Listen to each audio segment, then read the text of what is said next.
Si hay algo curioso en los humanos, es la fidelidad.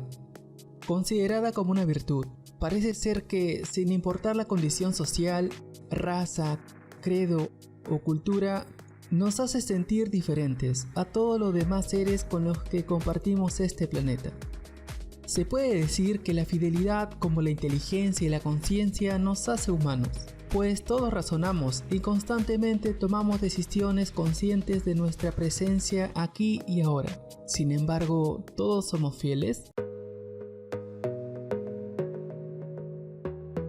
Para contestar esta pregunta, consideremos que la fidelidad, a diferencia de la lealtad, no está motivada por un precepto de cumplimiento, como un contrato social o una deuda. La fidelidad, en cambio, es motivada por la fe. Nace, crece y perece en nosotros. Un claro ejemplo y además tema de este video es la fidelidad en el contexto del amor.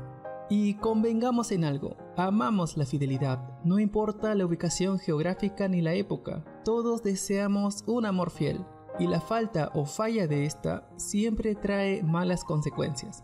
La historia nos cuenta de reinos que se volvieron cenizas por una infidelidad, y de dioses que incurrieron en la locura por despecho y venganza de esta. Desde niños nos enseñan que para un dios la fidelidad es sumamente valiosa, y por lo tanto para nosotros los mortales también debe serlo.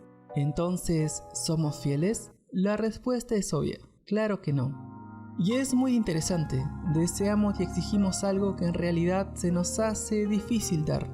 Pero bien, no generalicemos, no todos somos infieles, al menos no en el sentido de haber tenido relaciones con alguien diferente a nuestra pareja. Sin embargo, no se puede negar que aun siendo entidades evolucionadas y empáticas, solemos ceder ante el espectáculo de la belleza femenina o ante el desfile de virilidad que ofrecen algunos varones. Y es que en realidad la fidelidad que ofrecemos y recibimos es imperfecta. Pero la fidelidad en el contexto de una relación amorosa puede ser afectada por una gran y diversa cantidad de factores e intereses. Sin embargo, los científicos están tras la pista del que puede ser el más complejo de todos, el factor biológico. Y no es mera curiosidad, es sumamente importante, ya que en general los vínculos sociales son clave para la supervivencia de cualquier especie. La concertación de dos individuos favorece la comunicación, la reproducción y defensa contra depredadores o malas condiciones ambientales. Favorece el desarrollo de la inteligencia. Esta es la razón por la que nosotros la hemos adoptado como base y célula de la sociedad. En biología, la unión de hembra y macho que comparten un espacio, se reproducen y protegen sus intereses en común y lo continúan haciendo sin separarse durante el resto de su vida, toma el nombre de monogamia. Y antiguamente solíamos pensar que la fidelidad y la monogamia eran exclusivamente humanas, pero bastaba echar un vistazo a la naturaleza y se observó que no era cierto. Y aunque son muy pocos, algunos animales practican el vínculo monógamo, y en realidad parecen ejercerlo mejor que nosotros. Así que antes de observar y analizar la monogamia en nosotros, echemos un vistazo en los animales. Uno de los más famosos y estudiados es el campañol de la pradera, un pequeño roedor emparentado con las ratas de agua y los lemmings. Después de 4 décadas de estudio, se evidencia que estos roedores tienen un comportamiento social sumamente interesante y que resalta por su vínculo monógamo. Estos roedores comúnmente comparten nidos a largo plazo con su pareja, se podría decir una forma rudimentaria de hogar. Además, permanecen juntos de por vida. Otra característica sorprendente es la vocación paternal que demuestran los machos con y sin experiencia sexual. Al exponerlos a bebés de su especie, sin importar que no sean suyos, respondieron con actitud confiable para poder cuidar de ellos. También estos roedores pueden formar grupos comunales donde se observa que los más jóvenes cuidan de los bebés, aun cuando estos están en edad reproductiva. De hecho, en el estudio de Getz y Carter sobre el comportamiento de estos roedores, se observó que el 70% de campañoles de la pradera jóvenes no se reprodujeron mientras permanecían activos en un grupo comunal. Hay que recalcar que este comportamiento es sumamente extraño e inusual en el reino animal, donde es más común ver que los machos matan a las crías de las hembras para acelerar el celo y poder aparearse con la mayoría de ellas. Debe ser por ello que estamos acostumbrados a pensar que la naturaleza es salvaje y carente de sensibilidad, pero basta con conocer un poco el comportamiento de animales como el campañol y echar un vistazo al comportamiento humano en su más baja y miserable expresión y casi podemos sentir advertir que la palabra humanidad en realidad está sobrevalorada. El campañol de la pradera no es el único, a él se suman muchas otras especies monógamas, como los lobos, los gibones, los castores y varias especies de aves, como los pingüinos. Incluso algunos reptiles y ranas venenosas han evolucionado para adaptar este vínculo con sus parejas. Sin embargo, al igual que las parejas humanas, la fidelidad y monogamia en animales también es limitada. En el caso de los campañoles de la pradera, los estudios indican que el 10% de ellos no son ni monógamos ni fieles a sus parejas. Esta cifra aumenta cuando intervenimos su medio natural y creamos condiciones para la infidelidad. Por ejemplo, muchos campañoles de la pradera perfectamente monógamos fueron infieles al separarlos de su compañero y juntarlos con otro espécimen del sexo opuesto. Y la evidencia se hizo más sólida en la década de los 80, gracias a la implementación de técnicas de huellas de ADN. Debido a ello, se descubrió que algunas hembras de campañol, si se les daba la opción, podían crear colonias mixtas, cada una con un macho diferente. Sumado a esto, se observó que era muy común que los campañoles machos terminen cuidando algunas crías de otro macho sin notar que no eran las suyas. En este sentido, todo indica que la monogamia, al menos en la naturaleza, se inclina por un aspecto social más que sexual. Y la evidencia está en que, aunque promiscuos, los campañoles demostraron elevadas tasas de selectividad sobre su pareja estable para realizar actividades no sexuales. También el hecho de que ya en gestación, los campañoles eran hostiles contra otros campañoles que se acercaban demasiado sin diferenciar el sexo, evidentemente para proteger a sus crías, espacios y alimentos. Perfecta o imperfecta, ¿por qué la monogamia apareció en algunas especies? ¿Y por qué la practicamos nosotros? Para responder a esta pregunta, en el año 2013 se realizó un estudio de los rasgos que pudieron haber empujado a las especies hacia la monogamia. El estudio consideró 3 rasgos: el cuidado paterno, la sociabilidad femenina y el infanticidio. El estudio fue realizado por 2 equipos investigadores. El equipo del University College London comparó los datos sobre 230 especies de primates y el equipo de la Universidad de Cambridge analizó al menos 2.545 especies de mamíferos, incluidos 330 primates, y los resultados se inclinaron hacia el rasgo del cuidado paterno. Notablemente, la monogamia nunca ha sido motivada con un fin sexual y al parecer no parece estar muy vinculada con la fidelidad. Esta es en realidad un acuerdo entre hembra y macho para la defensa de la reproducción y la preservación de la especie. Sin embargo, cuando nosotros pensamos en monogamia, objetivamente pensamos en fidelidad y en compromiso sexual. Pero gracias a los avances en endocrinología y neurología, se empieza a conocer que la fidelidad y la monogamia podrían tener una base netamente biológica funcionando en nuestro cerebro.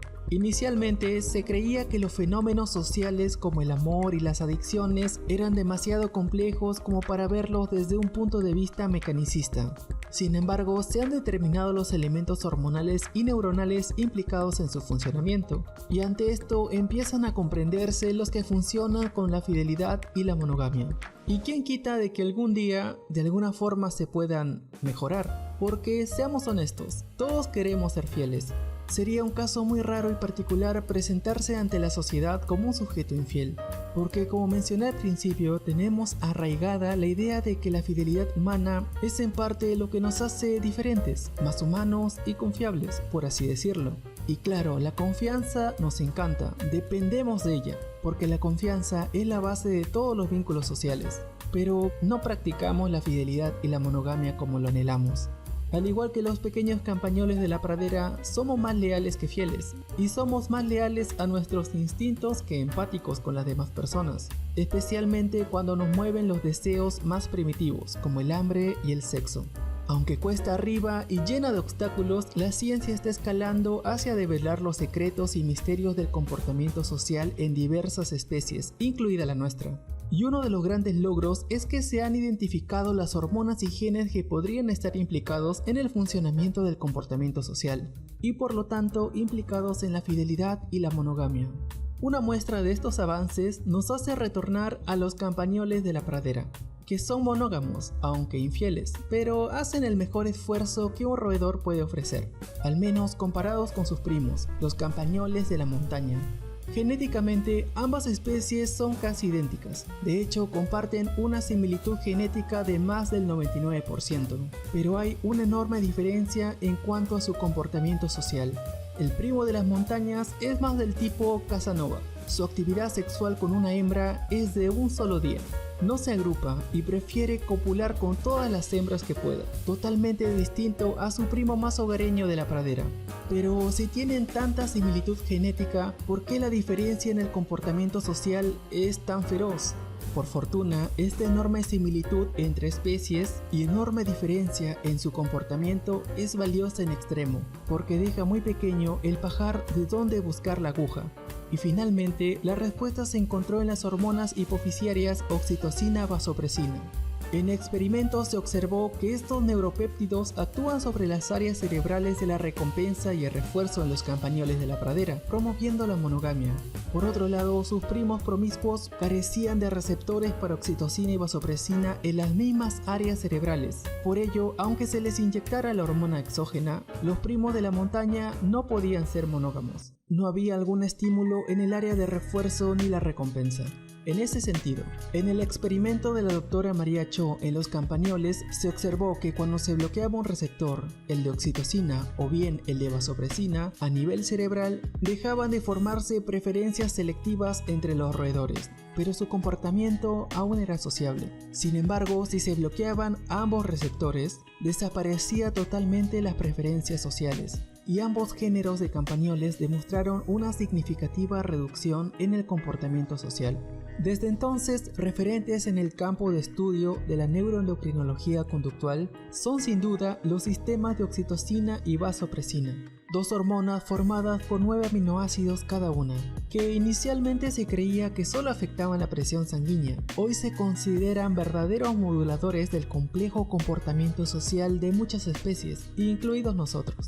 El estudio de los receptores de ambas hormonas muestran notables diferencias en cuanto a la estructura y distribución de especie a especie. Sin embargo, es evidente que ambas hormonas comparten un origen común. Mientras que en humanos y primates se evidencia la presencia de la hormona oxitocina, una variante de esta la poseen las aves y reptiles y se llama mesotocina.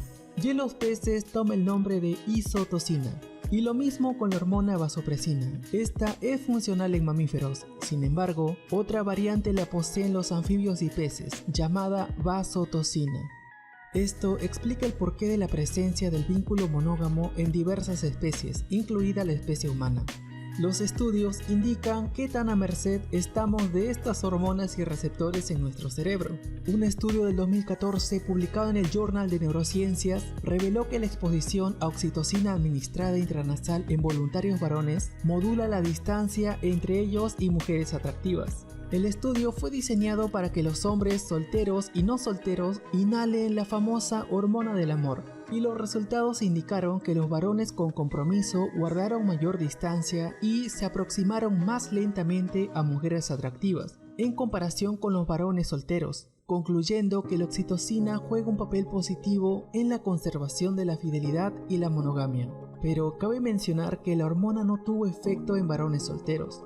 No menos importante es el estudio publicado por Michel Kotfer en el año 2005, donde demuestra que personas involucradas en juegos de dinero expuestas a inhalar oxitocina aumentaron su confianza en otros jugadores, aun si estos eran completamente extraños. Como vimos anteriormente, a pesar de practicar una monogamia imperfecta y a pesar de que nuestro esfuerzo por ser fieles no es muy congruente con nuestras acciones, los estudios indican que existen mecanismos que controlan este comportamiento y que al parecer pueden ser modificados. Hay que conocer un poco más de estas hormonas. Ambas se sintetizan en las neuronas magnocelulares ubicadas en los núcleos supraópticos y paraventriculares del hipotálamo. Desde ahí son transportadas hacia la hipófisis, donde se almacenan hasta el momento de su liberación, usualmente en glándulas uterinas y mamarias, o, como se sabe ahora, actúe como neuropéptido sobre el área del procesamiento emocional y social en el cerebro. En primates se han identificado receptores de oxitocina en la amígdala, el hipocampo y la corteza cingulada anterior, todas relacionadas con el procesamiento social y emocional. Desde que iniciaron los estudios de la hormona oxitocina, se observó que se sintetizan y liberan en grandes cantidades al inicio del parto, a la vez mediante la estimulación de los pezones. Y gracias a esto, la oxitocina en un inicio fue utilizada exclusivamente para inducir el parto, sobre todo a término, y estimular la producción de leche. También fue utilizada como uterotónico para evitar las hemorragias posparto. Sin embargo, adicionado a esto, se han detectado niveles elevados de esta hormona en la sangre de varones y mujeres tras el orgasmo. Se le atribuye también su aparición cuando las parejas se abrazan, incluso cuando duermen juntas y se besan. Sin embargo, estas últimas tienen más carácter de mito que de evidencia científica. Lo cierto es que la percepción tanto de oxitocina como vasopresina ha evolucionado demasiado, desde pensarse que solo intervenían en la presión sanguínea o el parto a verdaderos símbolos neuroendocrinos del amor. Y bien, en el sentido más filosófico del asunto, parece que hemos puesto la valla social muy alta, tanto así que parece que no podemos saltarla. Convengamos que no podemos negar que la fidelidad existe, pero tampoco podemos negar que es imperfecta. Y lamentablemente gastamos mucho tiempo y concentración preocupándonos de encontrar y ser personas fieles y monógamas. Sin embargo, tenemos a nuestra naturaleza en contra. Y al decir esto, no estoy justificando la infidelidad ni la poligamia, pero sí estoy criticando, por ejemplo, el odio a veces desmesurado y homicida que expresan algunas personas afectadas por la infidelidad. Por favor, antes de reaccionar así, mírense en un espejo genético. Por otro lado, no es coincidencia que hasta este año 2022, muchos estados han despenalizado la infidelidad dentro del matrimonio o adulterio, aunque algunos otros siguen apedreando a las mujeres infieles. Además, claro que existen justificaciones para llevar una vida monogámica y fiel, como por ejemplo, evitar los embarazos no deseados y evitar las enfermedades de transmisión sexual. Finalmente, empezamos a comprender que lo que nos diferencia entre fieles e infieles probablemente son sutiles variaciones genéticas en nuestro cerebro, a nivel de receptores o a nivel de estructuras, como las encargadas de la síntesis de oxitocina y vasopresina. A todo esto, las investigaciones neurológicas en humanos, como te imaginas, no son exactamente viables, por distintos aspectos bioéticos y tecnológicos, pero es cuestión de tiempo para encontrar un método de estudio seguro y con ello se revela el secreto de lo que diferencia a los hombres que pueden tener y estar con una sola pareja de los que prefieren tener a muchas. Una vez ello, hasta se podría diseñar un certero análisis genético y neuroquímico de fidelidad. ¿Te lo imaginas? Que la fidelidad, uno de los grandes paradigmas sobre los que se sienta la sociedad moderna, se ponga al descubierto y alcance de un costoso análisis. Las personas podrían descubrir si sus amigos, novios, prometidos, esposos son biológicamente capaces de ser fieles. Claro que más allá de su fibra moral. A la vez, tu pareja podría retarte a pasar por una de estas pruebas para demostrar tu capacidad monógama. Eso sí que es un mundo transparente, y eso sería muy bueno, ¿o no? Sin importar mucho todo lo anterior, agradezco la fidelidad de todos los que llegaron al final de este video. Y agradezco a las más de 100 personas que se han suscrito a este pequeño canal. En verdad, gracias por su apoyo, es muy valioso.